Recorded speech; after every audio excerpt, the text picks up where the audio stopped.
Hello बच्चों, कैसे हैं आप सब लोग। उम्मीद करता हूँ अच्छे होंगे, मजे में होंगे। तो आज हमारा लेक्चर रहेगा ह्यूमन रिप्रोडक्शन। ठीक है, मतलब मानव जनन। आज हम पढ़ेंगे मानव जनन। क्या? मानव जनन, ह्यूमन रिप्रोडक्शन,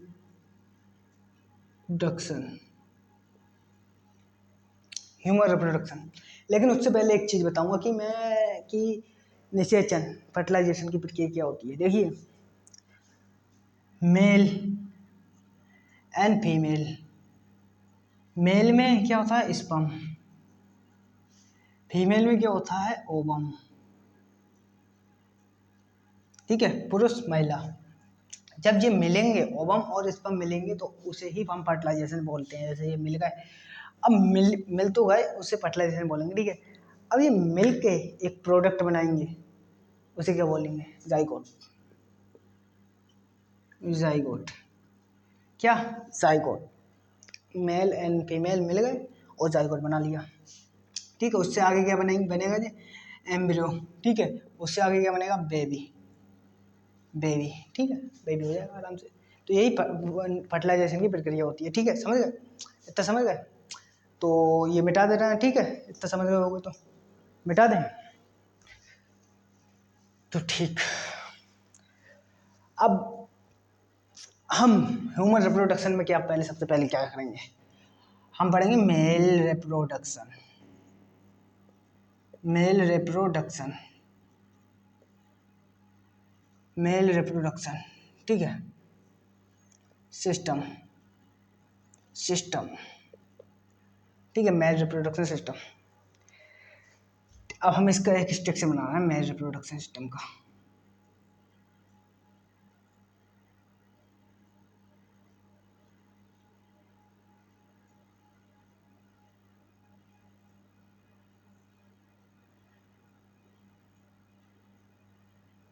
ठीक है,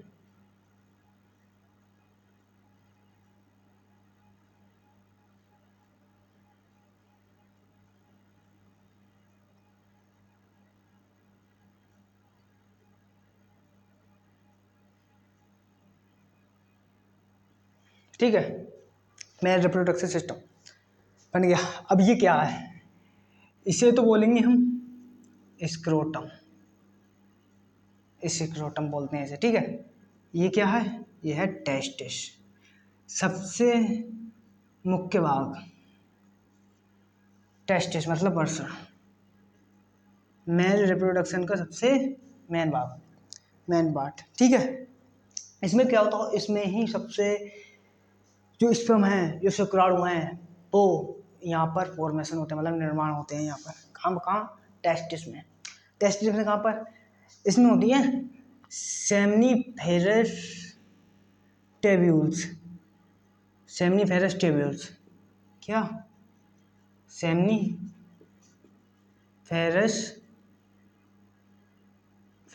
टेब्यूल्स।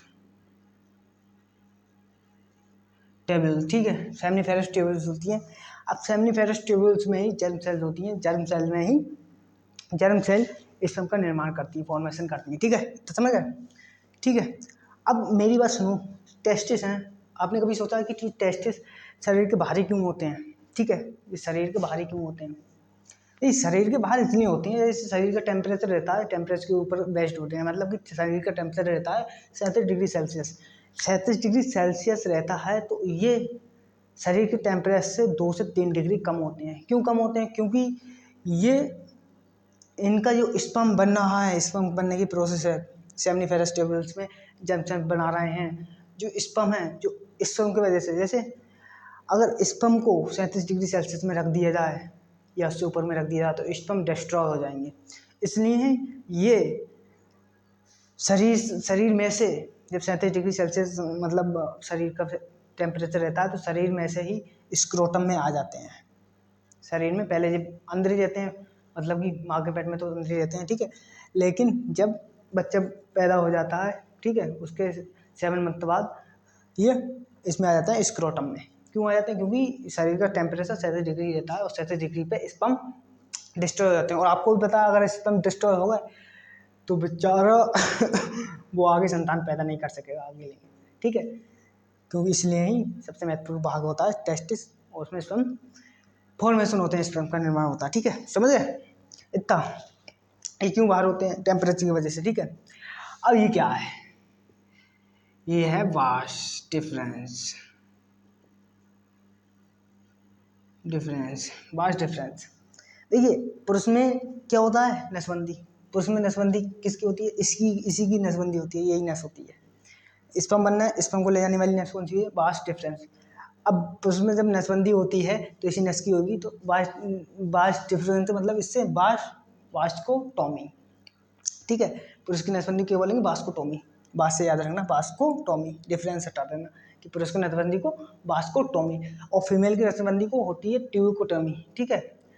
मैं बताऊंगा आगे कि ट्यूबिकोटोमी क्यों होती है, मतलब कि कौन सी नस काटी जाती है, कहाँ काटा जाता है, ठीक है। तो ये क्या होता है? Vast difference. अब ये क्या है? ये है प्रोस्टेट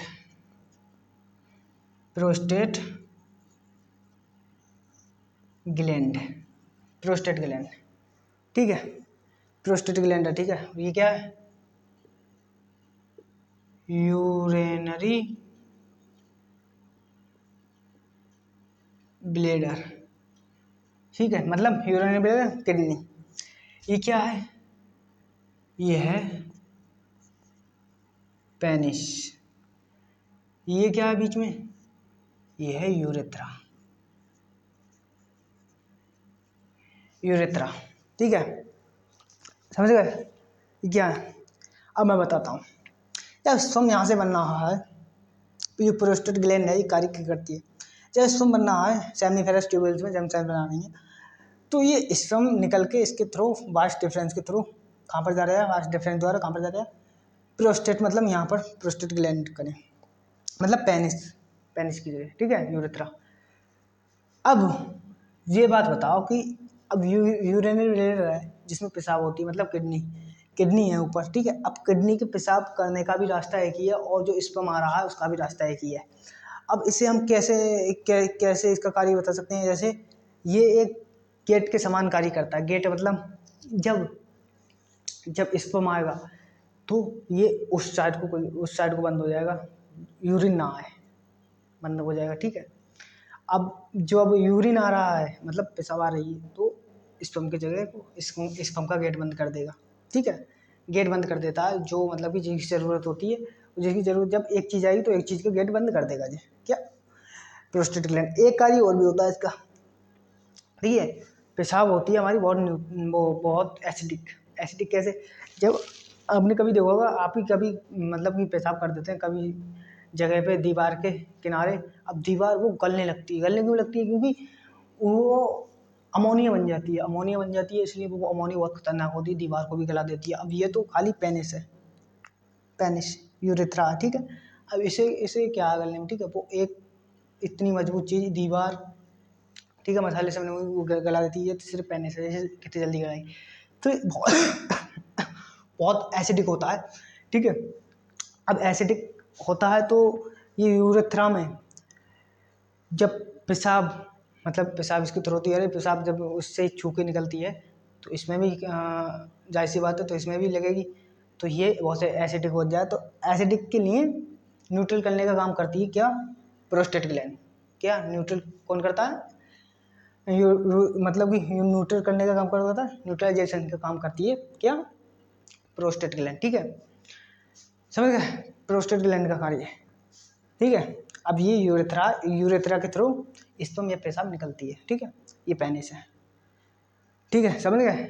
मेल रिप्रोडक्शन सिस्टम। अब जो स्पर्म आ रहा है हम उसकी संरचना देखेंगे, स्पर्म कैसा होता है, क्या होता है, ठीक है। स्पर्म की संरचना जी मिटा दें। जो स्पर्म है क्या है? ये स्पर्म,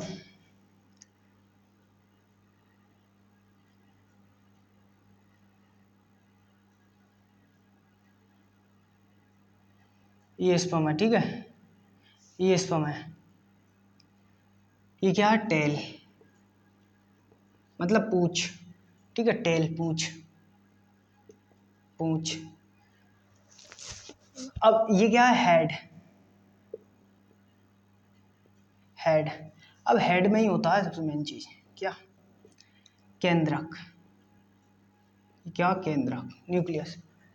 इसमें ही मटेरियल होता है क्रोमोसोमल मटेरियल, ठीक है, जो आगे जाके फर्टिलाइज होता है, ठीक है। क्या, इसमें ही होता है क्रोमोसोमल मटेरियल ही केंद्रक में, ठीक है, न्यूक्लियस में। अब यहाँ पर क्या होता है, माइटोकॉन्ड्रिया। माइटोकॉन्ड्रिया, माइटोकॉन्ड्रिया, माइटोकॉन्ड्रिया का सबसे महत्वपूर्ण काम है भाई, अगर ये नहीं होगा तो भाई स्पर्म कहीं जा ही नहीं पाएगा। कैसे, अगर मान लो गाड़ी में पेट्रोल ही नहीं होगी तो कहीं नहीं जा पाओगे तुम, ठीक है। गाड़ी में पेट्रोल एक ऊर्जा का काम करती है, ठीक है। वैसे ही ये इसमें एक ऊर्जा का काम क्या करता है, माइटोकॉन्ड्रिया। माइटोकॉन्ड्रिया किसको मतलब कि ऊर्जा काम कैसे करता है, माइटोकॉन्ड्रिया फ्रक्टोज के रूप में ऊर्जा उत्पन्न करता है, फ्रक्टोज के रूप में। अब ऊर्जा उत्पन्न करेगा जब मूव करेगा, मूव मतलब चलना। अब इसे जाना भी तो है भाई, इसे जाना भी तो, कहाँ तक जाना है, फैलोपियन ट्यूब तक, ठीक है, फैलोपियन ट्यूब तक जाना है इसे। कहाँ तक, फैलोपियन ट्यूब तक। तो भाई ऐसे थोड़ी चलेगा, जब इसमें एनर्जी होगी, हम में एनर्जी होगी तभी तो हम दौड़ पाएंगे, ठीक है।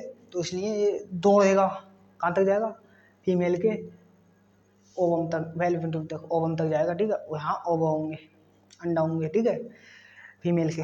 अब भाई कहीं कहीं भी देख लो, जिंदगी में देख लो, आम लाइफ में देख लो, दौड़ना तो भाई पुरुष को ही पड़ता है। कुछ करना है तुम्हें तो पुरुष को ही दौड़ना पड़ता है। तो वही चीज़ है माइटोकॉन्ड्रिया, इसलिए होता है वो जो उत्पन्न करता है। तो स्पर्म जाता है, शुक्राणु जाता है फीमेल के ओवम के पास, ठीक है, समझ गए ये क्या है, तो समझ गए। अब आएंगे फीमेल, फीमेल रिप्रोडक्शन सिस्टम पे। Female reproduction system, female reproduction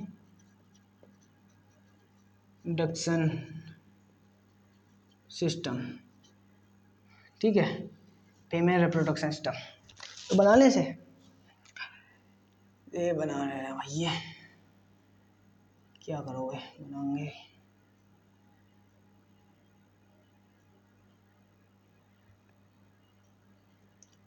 female reproduction system,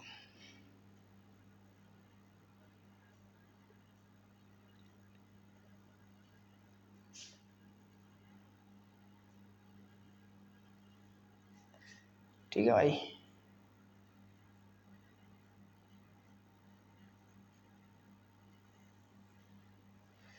ये फीमेल रिप्रोडक्शन सिस्टम,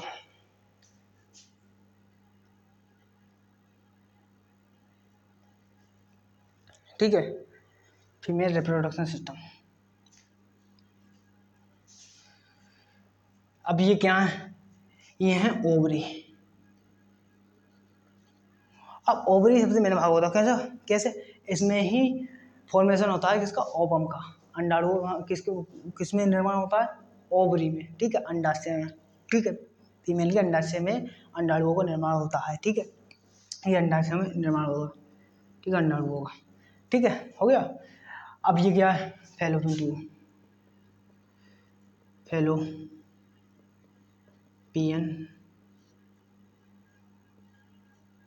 ट्यूब। अब फैलोपियन ट्यूब के दो भाग होते हैं, स्टमस एंड एम्प्यूला, ठीक है, लेकिन आप फैलोपियन ट्यूब याद रखो, ठीक है। अब ये क्या है, यूट्रस, यूट्रस, क्या है, यूट्रस। ये क्या है, विजाइना, मतलब योनि। ये क्या है, ये दोनों चीजें, ये है सर्विक्स, सर्विक्स, ठीक है। अब मैं बताता हूँ, जब ओवम यहाँ पर इसका फॉर्मेशन हो गया, ठीक है, फॉर्मेशन हो गया, अब ये जाएगा यहाँ को, ठीक है, यहाँ फैलोपियन ट्यूब में, ठीक है, एम्फ्यूला में, मतलब एम्फ्यूला में जाएगा। अब जो स्पर्म आ रहा है, स्पर्म मैं बता रहा कि मूव करेगा स्पर्म विजाइना के थ्रू, पेनिस मतलब पेनिस के थ्रू डाल दिया मतलब कि मजाक मत समझिए उस चीज़ के लिए, ठीक है, पेनिस के थ्रू किसके कहते हैं, विजाइना में, मतलब कि डाल दिया, विजाइना में डाल के अब ये मूव करेगा, स्पर्म आएगा, यहाँ को भागेगा, हर तरफ को भागेगा, ठीक है जी। अब जहाँ ओवम मिलेंगे इसे, मतलब कि यहाँ ओवम मिलेंगे, जैसे यहाँ ओवम मिल गए, ठीक है। अब कम से कम 20 लाख स्पर्म, ठीक है, जाते हैं अंदर, ठीक है। अब उसमें से मैंने जैसे स्ट्रक्चर बनाया स्पर्म का, अब उसमें से स्ट्रक्चर देखा, उसमें से 10 लाख की तो पूंछ ही नहीं होती। अगर पूंछ नहीं होगी तो उसमें माइटोकॉन्ड्रिया नहीं होगा, माइटोकॉन्ड्रिया नहीं होगा तो वो ऊर्जा मतलब कि उत्पन्न नहीं कर सकेगा फ्रक्टोज के रूप में, ठीक है। अब फ्रक्टोज के रूप में ऊर्जा उत्पन्न नहीं कर सकेगा तो वो स्पर्म यहाँ के यहीं रह जाएंगे और डिस्ट्रॉय होकर बाहर निकल जाएंगे अपने आप, ठीक है। अब इसमें जिसमें पूंछ है, जिस स्पर्म में पूंछ है, ठीक है, जिस स्पर्म में पूंछ है उसमें माइटोकॉन्ड्रिया भी होगा, वो फ्रक्टोज के रूप में ऊर्जा भी उत्पन्न करेगा, ठीक है। अब उत्पन्न करेगा तो वो मूव भी करेगा, चलना भी करेगा। अब यहाँ पर जो स्पर्म आएंगे, ठीक है, पेनिस के थ्रू, अब वो मूव करते करते करते करते करते यहाँ पर तक आ जाएंगे, ठीक है। अब यहाँ पर मिल जाएगा एक अपनी रानी रानी रानी मिल जाएगी यहाँ पर उसे, राजा को रानी मिल गई। और राजा रानी मिल गई तो भाई अब वही चीज़ होगी जो होने वाली होगी, ठीक है क्या। अरे यार गलत मत ले जाना, ठीक है। तो यही चीज़ है, तो इधर रानी मिल गई तो रानी के ओवम मिल गए, मतलब ठीक है। अब यहाँ पर जो मैच्योर हुई, मतलब रानी बहुत जल्दी मैच्योर हो जाती है तो ठीक है, तो जो मैच्योर ओवम होगा वही उसी मैच्योर ओवम पे अटैक करेगा राजा के क्या स्पर्म, राजा के स्पर्म अटैक करेंगे रानी के ओवम पे, जो मैच्योर रानी होगी उस पर खूब ज़्यादा अटैक करेंगे, खूब अटैक करेंगे। जब खूब अटैक हो, खूब तंग आके रानी कहेगी चल आ जा, मतलब कि एक स्पर्म को अपने अंदर बुला लेगी बुला लिया। अब वो एक स्पर्म आ गया, अब वही वही डायलॉग हो जाएगा कि सिर्फ एक ही अंदर आ सकता है, ठीक है। क्या इसका मतलब क्या हो गया, सिर्फ एक ही स्पर्म होता है जो फर्टिलाइजेशन करता है। क्या करता है, फर्टिलाइजेशन करता है ओवा, ओवा से मतलब अंडा से एक, ठीक है। एक अंडा से जो फर्टिलाइज करता है वो एक ही स्पर्म होता है, ठीक है। बाकी स्पर्म कहाँ जाते हैं, बाकी स्पर्म को अंदर आने ही नहीं देता है। जब अंदर ही नहीं जाएगा, केंद्र उसका अंदर ही नहीं जाता है, क्रोमोसोमल मटेरियल होता है इसमें, वो अंदर ही नहीं आएगा तो फर्टिलाइजेशन होगा ना, तो वो बाहर ही रह जाएंगे और डिस्ट्रॉय होकर बाहर आ जाएंगे, ठीक है। तो एक स्पर्म को फर्टिलाइजेशन हो गया, ठीक है। कहाँ पर हुआ, फैलोपियन ट्यूब में, समझ गए। तो ये समझ गए क्या होता है। अब फर्टिलाइज हो गया, ठीक है, अब फर्टिलाइज हो गया, ठीक है, फर्टिलाइज हो गया। अब क्या बनेगा, मैंने बताया कि इनिशिएशन की फर्टिलाइज हो गया, फर्टिलाइजेशन की प्रक्रिया मैंने सबसे पहले बताई थी, ठीक है। फर्टिलाइज हो गया, क्या बनेगा, जाइगोट, जाइगोट होकर एम्ब्रियो। जाइगोट किस में बनेगा, फैलोपियन ट्यूब में। कभी सवाल आया, फैलोपियन ट्यूब में जाइगोट बन जाएगा। अब फैलोपियन ट्यूब में जाइगोट बन के जाएगा यूट्रस, मतलब कि यूट्रस आएगा, इसमें क्या हो जाएगा, एम्ब्रियो, भ्रूण बन जाएगा। अब भ्रूण बन गया, अब भ्रूण एक बच्चा बन जाएगा, किसमें, बेबी बन जाएगा, किसमें, यूट्रस में। अब बच्चे का पालन पोषण कहाँ होता है, यूट्रस में, समझ गए। तो फैलोपियन ट्यूब में क्या बना, जाइगोट, जाइगोट से एम्ब्रियो बना, एम्ब्रियो मतलब भ्रूण, भ्रूण का पालन पोषण होता है किसमें, यूट्रस में, ठीक है।